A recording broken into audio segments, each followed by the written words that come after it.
ঠিক সময়ত শিশুসকলক ডাঙৰ দীঘল কৰাটো কিমান যন্ত্ৰণা প্ৰতিগৰাকী মাক দেউতাকে মৰ্মে মৰ্মে অনুভৱ কৰে। আৰু এই কথাটোকেই চিন্তা চৰ্চা কৰি প্ৰযোজক বিশিষ্ট সাংস্কৃতিক কৰ্মী অজিত বৰ্মন দেৱৰ লগত লকডাউনৰ আগতেই আমি এখন ছবি কৰাৰ কাৰণে পৰিকল্পনা কৰিছিলোঁ আৰু সুন্দৰকৈ ছবিখনৰ শ্বুটিং দৃশ্যগ্ৰহণ সম্পাদনাও হৈ গৈছিলে। কিন্তু লকডাউনৰ কাৰণে আমি ৰিলিজ কৰিব খুজিও তিনিবাৰকৈ আমি ৰিলিজ দিব পৰা নাছিলোঁ। ঠিক সেই সময়তেই লকডাউন অকণমান খাম কাটি যোৱাত আমি সেই ছবিখন ৰিলিজ কৰি দিছোঁ অসমৰ বিভিন্ন চিত্ৰগৃহত। যদিও ভয়তে মানুহে ছবিখন চাবলৈ অহা নাছিল, কিন্তু যিসকল দৰ্শকে ছবিখন উপভোগ কৰিছে প্ৰত্যেকেই কিন্তু আমাক ছবিখনক লৈ পেলাই বহুত প্ৰশংসা কৰিছে। আৰু নলবাৰীত যিহেতু এতিয়াও এটাও ছবিগৃহ নাই আৰু নলবাৰীৰ সুসন্তান অজিত বৰ্মন দেৱে যিহেতু আজিকালি কৰ্মসূত্ৰে গুৱাহাটীত থাকে, তথাপিও নলবাৰীৰ প্ৰতি থকা তেওঁৰ টান আৰু যিমানখিনি প্ৰায় আধাতকৈ বেছি সংখ্যক শিল্পীয়ে নলবাৰী। আৰু সঁচা কথা ক'বলৈ গ'লে প্ৰতিগৰাকী শিল্পীয়েই প্ৰথমবাৰৰ কাৰণে ছবিখনত ভুমুকি মাৰিছে। মোৰ কাষত বহি আছে দীপা ভট্টাচাৰ্য বাইদেউ। দীপা ভট্টাচাৰ্য বাইদেৱে এটা চৰিত্ৰত অভিনয় কৰিছে। আপোনালোকে ছবিখন চালে গম পাব যে চৰিত্ৰটো কিমান গুৰুত্বপূৰ্ণ আজিৰ সময়ৰ কাৰণে।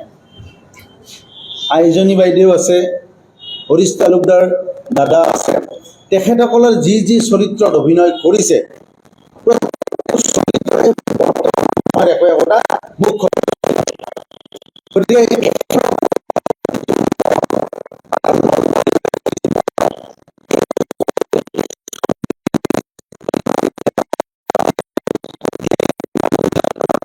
ভাবিছিলোঁ, কিন্তু খেলি মেলিৰ কাৰণে পৰা হোৱা নাছিলে। মাজতে মাননীয় অজিত বৰ্মন দেৱ অসুস্থ হৈছিল আৰু এই ছবিখনৰ লগত অসুস্থ আৰু কিবা কিবি কথা বহুত জড়িত হৈ আছে। ছবিখনত দৃশ্যগ্ৰহণৰ সময়ত মোৰ দেউতাই স্বৰ্গগামী হ'ল। দৃশ্যগ্ৰহণৰ শেষত সম্পাদনাৰ সময়ত মাননীয় অজিত বৰ্মন দেৱৰ পিতৃদেৱ স্বৰ্গগামী হ'ল। ৰিলিজৰ আগে আগে আকৌ মাতৃদেৱ স্বৰ্গগামী হ'ল। গোটেইখিনি কথা সামৰি লৈ পেলাই আমি তথাপিও যে এই ছবিখন দৰ্শকলৈ আগুৱাই দিব পাৰিছোঁ, তাৰ কাৰণে মই কিন্তু সকলো ৰাইজৰ আশীৰ্বাদ আছে বুলি ভাবোঁ। অহা 9 জুন তাৰিখে ঐতিহাসিক নাট্য মন্দিৰত ৰাতিপুৱা 11টা বজাত, দিনৰ 3টা বজাত আৰু আবেলি আমি 6 বজাত বুলি ভাবিছিলোঁ। দৰ্শকসকলক ইয়াৰ জৰিয়তে অনুৰোধ কৰিব বিচাৰিছোঁ 6 বজাৰ দৰ্শনীটো আমি অকণমান আগুৱাই 5 বজাত কৰিম বুলি ভাবিছোঁ। কিয়নো সিদিনাখন 8টা বজাৰ পৰা আমেৰিকাত এখন মহাৰণ হ'ব। বহু কেইগৰাকী দৰ্শকে ইতিমধ্যে আমাৰ লগত যোগাযোগ কৰিছে, কৈছে যে ছবিখনৰ দৰ্শনীটো অকণমান আগুৱাই দিয়ক। আৰু সেইকাৰণে আমি ভাবি চিন্তি চাই ভাবিছোঁ যে 5-4 বজাৰ ভিতৰত আমি সেই দৰ্শনীটো কৰিম। সেইদিনা ভাৰত পাকিস্তানৰ খেলা হ'ব, বিশ্বকাপৰ খেলা। যি কি নহওক, আমি শিল্পীসকলে আৰু বিভিন্ন ব্যক্তিৰ লগত সাংস্কৃতিক কৰ্মীৰ লগত মাননীয় প্ৰযোজকৰ লগত আলোচনা কৰি যে ছবিখন বিনামূলীয়াকৈ দেখুৱাব নালাগে, আপোনালোকে এটা যৎসামান্য মাননি লওক। আৰু সেইকাৰণে আমি প্ৰতিগৰাকী দৰ্শকৰ বিপৰীতে 100 টকাকৈ সহায় বৰঙণি বিচাৰি পেলাই আমি টিকটৰ মূল্য তেনেকৈ ধাৰ্য কৰিছোঁ। আৰু যিসকলৰ পৰিয়ালৰ আটাইকেইজনে চাব খোজে, সংখ্যালৈ আমি হিচাপ কৰিব খোজা নাই, আমি 500 টকাকৈ দিব টিকেটৰ মূল্য ধাৰ্য কৰিছোঁ। সকলোকে অনুৰোধ কৰিছোঁ, আহক। আপোনালোকে ইয়াত জনপ্ৰিয় পাঠক ৰামচৰণ ভৰালীৰ অভিনয় দেখিবলৈ পাব। নাগিনীৰ অমৃত দৰ্শন নাটকত দুৰ্দান্ত অভিনয় কৰা ভ্ৰাম্যমাণৰ জ্যেষ্ঠ অভিনেত্ৰী মণি বৰাৰ অভিনয় দেখিবলৈ পাব। কেনেকৈ তেওঁ গাত অসুস্থতা লৈও শিশুটিক বচাবৰ কাৰণে প্ৰাণ যুঁজিছিল আৰু কিয় যুঁজিছিল আৰু শেষত কি হ'লগৈ চাবলৈ পাব।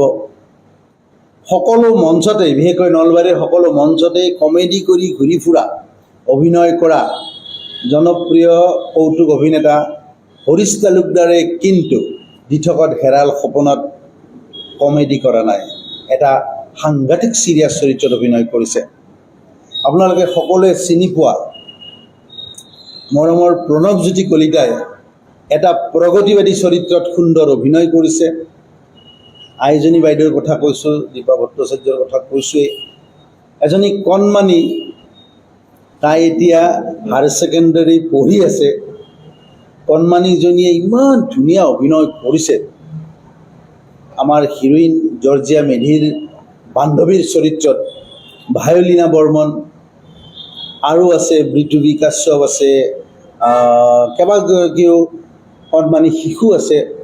আপোনালোকে ছবিখন চাবলৈ আহক, আহি পেলাই শিশুসকলক উৎসাহিত কৰক। তেওঁলোকৰ শিশুসুলভ মনটোৱে কেনেকৈ অভিনয়ৰ প্ৰতি ইচ্ছা প্ৰকট কৰিছে। এখন ছবি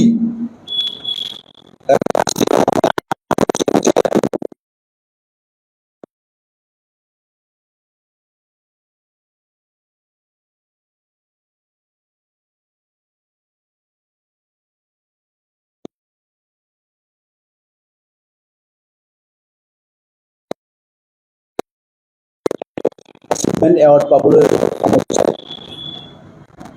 কালাকাৰী film festival, Lift Up film festival, কাঠমাণ্ডুৰ নেপাল ফিল্ম ফেষ্টিভেলত আমাৰ ছবিখনে বিশেষ পাৰদৰ্শিতা প্ৰদৰ্শন কৰিবলৈ সক্ষম হৈছে। বিভিন্ন সমালোচকে আমাৰ ছবিখনক উচ্চ ভাষাৰে প্ৰশংসিত কৰিছে। লাগে মাথো আপোনালোকৰ সাহস, উৎসাহ আৰু আশীৰ্বাদ। আৰু সেই কামনা কৰিয়েই অহা 9 জুনত নলবাৰীৰ ঐতিহাসিক নাট্য মন্দিৰলৈ ৰাতিপুৱা 11টা বজাত, দিনৰ 3টা বজাত আৰু আবেলি 5 বজাত আপোনালোকক এই ছবিখন চাবলৈ অনুৰোধ জনালোঁ। সাংবাদিক বন্ধুসকলক মৰমৰ এটা আবেদন কৰিব বিচাৰিছোঁ, আমাৰ এই মনোভাৱখিনি, মনৰ অন্তৰৰ কথাখিনি যাতে আপোনালোকে প্ৰতিজন নলবাৰীবাসীলৈ পঠিয়াই দিয়ে, তেখেতসকলে যাতে ছবিখনৰ বিশেষ গম পায়, এইখিনিয়ে ক'ব লগা। তাত অমুকৰ গেটত আমাৰ টিকেটৰ ব্যৱস্থা থাকিব। টিকেটৰ হাৰ এখনত 100 টকা, আৰু কোনোবা ফেমিলি হিচাপত দিলে আমি 500 টকাকৈ খুজিছোঁ। কিন্তু প্ৰথম প্ৰদৰ্শনীটোত আমাৰ নিমন্ত্ৰণী অতিথিয়ে বহুত থাকিব, আৰু সেইখিনিক আমি বিনামূলীয়াকৈ দিয়াৰ কাৰণে আমি এটা হেৰি কৰিছোঁ। আৰু আমাৰ শিল্পীসকলৰ ঘৰৰ পৰিয়ালৰ কোনেও টিকেট কাটিব নালাগে, আৰু তেওঁলোকে বিনা হেৰিয়ে চাব। আৰু সাংবাদিক বন্ধুসকলকো মই নিমন্ত্ৰণ জনালোঁ, তেখেতসকলেও প্ৰদৰ্শনটো বিনামূলীয়াকৈ চাবলৈ পাব বুলি মই ঘোষণা কৰিলোঁ। তাৰপিছত মই এনেকুৱা এটা পৰিকল্পনা ভাবিছোঁ। মই আগতেও আমাৰ পৰিচালকক কেইবাদিনো ব্যক্ত কৰিছোঁ, আইজনী বা হৰিশ আগতেও আমি কথাটো ব্যক্ত কৰিছোঁ যে নলবাৰীত এটা আমি চিনেমা প্ৰশিক্ষণ কেন্দ্ৰ এটা গঠন কৰাৰ কাৰণে মই ডিফেন্সত থাকিম, এনেকৈ গৈ এটা আমি ভাবিছোঁ, যাতে ইয়াত আমি কেমেৰামেনৰ সৃষ্টি কৰিব পাৰোঁ। ইয়াত কেইজনমানো ভাল ওস্তাদ থকা কেমেৰামেন মই কথা পাতিছোঁ। তেওঁলোকে কম পৰিশ্ৰম, কম মাননি লৈ পেলাই ইয়াত ট্ৰেইনিং কৰিব আহিম বুলি মোক কথা দিছে। দ্বিতীয়তে স্ক্ৰিপ্ট ৰাইটিং কৰিবৰ কাৰণে এনেকুৱাকৈ স্ক্ৰিপ্ট ৰাইটাৰৰ লগতো মই কথা পাতিছোঁ। ঠিক তেনেকৈ ষ্টৰি ৰাইটাৰৰ কাৰণে মই কথা পাতিছোঁ। সেনেকৈ প্ৰশিক্ষণ দিয়াৰ কাৰণে বহুখিনি আগবাঢ়িব। আৰু এক্টিঙৰ ক্ষেত্ৰত মই দীনেশ দাৰ লগতো কথা পাতিছোঁ, ডক্টৰ হেমেন বৰ্মনৰ লগত কথা পাতিছোঁ, যতীন বৰালৰ কথা পাতিছোঁ, বৰাহাৰ লগত কথা পাতিছোঁ। তেওঁলোকে বহুত উৎসাহ দিছে যে আপুনি এইটো কৰক, নলবাৰীত এটা দৰকাৰ আছে। নলবাৰী এখন এনেকুৱা এখন সাহিত্যৰ ভঁৰালৰ লগতে সাংস্কৃতিক এখন ভঁৰালৰ ঠাই। গতিকে নলবাৰীৰ এটা আমাৰ মেৰুদণ্ড সকলো ফেলেদি। গতিকে এইটো আপুনি কৰক, আমি সকলোৱে সহায় কৰিম। গতিকে আজি এই সুযোগতে আপোনালোকক সেইটো জনালোঁ যে আমি অতি শীঘ্ৰে যদি আপোনালোকৰ সকলোৰে সহযোগ পাওঁ, তেতিয়া আমি ইয়াতে এটা চিনেমা প্ৰশিক্ষণ কেন্দ্ৰৰ এটা আৰম্ভণি কৰিম বুলি আমি ভাবিছোঁ। তাৰ কাৰণে আপোনালোকৰ সহায় সহযোগিতা নিশ্চয় বিচাৰিম। আদৰ সম্ভাষণ জনালোঁ। মই আমাৰ নলবাৰীৰ এজন বৰপুৰা গাঁৱৰ এজন ব্যক্তি, সন্তান, আপোনালোকৰ মাজৰে। যদিও মই এতিয়া গুৱাহাটীত থাকোঁ, তথাপি মই আমাৰ এই নলবাৰীৰ শিপাডাল পাহৰিব পৰা নাই। দিনে নিশাই মোৰ নলবাৰীত কিবা এটা কৰাৰ মোৰো এটা ইচ্ছা থাকে। সেই হেতুকে সাংস্কৃতিক কৰ্মী আমাৰ তালুকদাৰ আইজনী ডেকা, ৰীতা, পংকজ পল্লৱ, কুশল বৰ্মন, মনোজ বৰ্মন, বিশ্বজিৎ বৰ্মন, ইমাম হুছেইন ইত্যাদি, আমাৰ মদন বৰ্মন ইত্যাদি, আমি সকলোৱে সদায় তাৰমানে আলোচনা কৰি থাকোঁ যে আমি নলবাৰীও আমি এখন মানে ছবি এখন আগবঢ়াব লাগে। সেই হেতুকে কঁকালত টঙালি বান্ধি মোৰ হাঁহেৰে ময়ো এই কামটোত আগবাঢ়িলোঁ। সৰুতে অলপ ইচ্ছা আছিল, নাটক চাটকৰ লগত জড়িত আছিলোঁ। তাৰপিছত মানে আমাৰ সৰু বোৱাৰীৰ লগতো মই জড়িত আছিলোঁ। জন্মাই ইমান গুণ্ডা ফিল্মৰ লগতো অকণমান মই জড়িত আছিলোঁ। আৰু মোৰ গুৱাহাটীতো তেনেকুৱা চাৰু গোহাঁইৰ পৰা মানে আপোনাৰ জগদীশ দাস, তাৰপিছত আমাৰ নতুন নতুন যিখিনি এক্টৰ সেইবিলাকৰ লগতো মোৰ অলপ সঘনাই উঠা বহা হৈ থাকে। গতিকে মই এনেকুৱা এটা সৰুৰ পৰা এটা প্ৰেৰণা পোৱাৰ কাৰণে এটা ইচ্ছা জাগিল আৰু মই সেনেকৈ আগবাঢ়িলোঁ। আৰু ফলশ্ৰুতিত আমাৰ ৰুদ্ৰসমাৰ ডাঙৰীয়াৰ কাহিনীৰে এই দিঠকত খেৰাল সপোনখন আমি কৰাৰ কাৰণে, সম্পূৰ্ণ কৰাৰ কাৰণে আগবাঢ়ি পেলাই আমি কামখিনি সমাপন কৰিলোঁ। কিন্তু এটি দুখৰ কথা যে আমি সেই সময়ত ক'ভিডৰ সন্মুখীন হ'ব লগা হোৱাত চিনেমাখন আমি অসমৰ বিভিন্ন জেগাত কেইবাটাও চিনেমা হলত আমি ৰিলিজ কৰিছিলোঁ। যদিও আমি খুব ভাল ৰিজাল্ট পোৱা নাই, তথাপি মানুহে আমাক বাহ দিছে। আৰু এতিয়ালৈকে আমি 3টা আন্তৰ্জাতিক লেভেলৰ আমি পুৰস্কাৰ পাবলৈ আমি সমৰ্থ হৈছোঁ। সেই পুৰস্কাৰে আমাক বহুত উৎসাহ দিছিলে। আৰু আমি ভাবিছোঁ যে নলবাৰীত, ৰঙিয়াত আমাৰ চলিছিলে, কিন্তু নলবাৰীত আমাৰ দুখৰ কথা এটা চিনেমা হল নাই। মই এই সুযোগতে আহ্বান জনাইছোঁ নলবাৰীৰ যিখিনি আমাৰ সাংস্কৃতিক লাইনৰ মানুহ আছে, অন্ততঃ নলবাৰীত এটা ছবিঘৰ গঠন কৰক, যাৰ কাৰণে আমাৰ যিবিলাক শিল্পী, উঠি অহা শিল্পীবিলাকে ইয়াত সেই চিনেমা হলটো থাকিলে অন্ততঃ এটা প্ৰেৰণা পাব। তাৰ কাৰণে মই ইয়াত সৈতে এটা চিনেমা হল যাতে বনাৰ কাৰণে কোনোবা আগবাঢ়ে, তাৰ কাৰণে মই আহ্বান জনালোঁ। লগতে এই যে আমাৰ অহা 9 তাৰিখে নলবাৰী পবিত্ৰ নাট্য মন্দিৰত আমি প্ৰদৰ্শন কৰিবলৈ আগবাঢ়িছোঁ।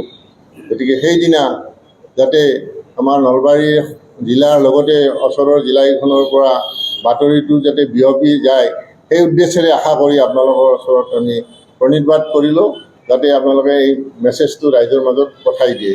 আৰু দিঠকত ভঁৰাল সপোন যাতে দৌৰি দৌৰি আহি আমাৰ চিনেমা হলত প্ৰদৰ্শনী চাই আমাক এটা আশীৰ্বাদ কৰে, আমাক যাতে শিল্পীসকলে প্ৰেৰণা পায়, সেয়া আমাৰ উদ্দেশ্য। ইয়াকে কৈ আকৌ নটৰাজক এটি সেৱা জনাই আপোনালোকৰ সহায় সহযোগিতা শ্ৰদ্ধাৰে কামনা কৰে। ধন্যবাদ। জয় অসম।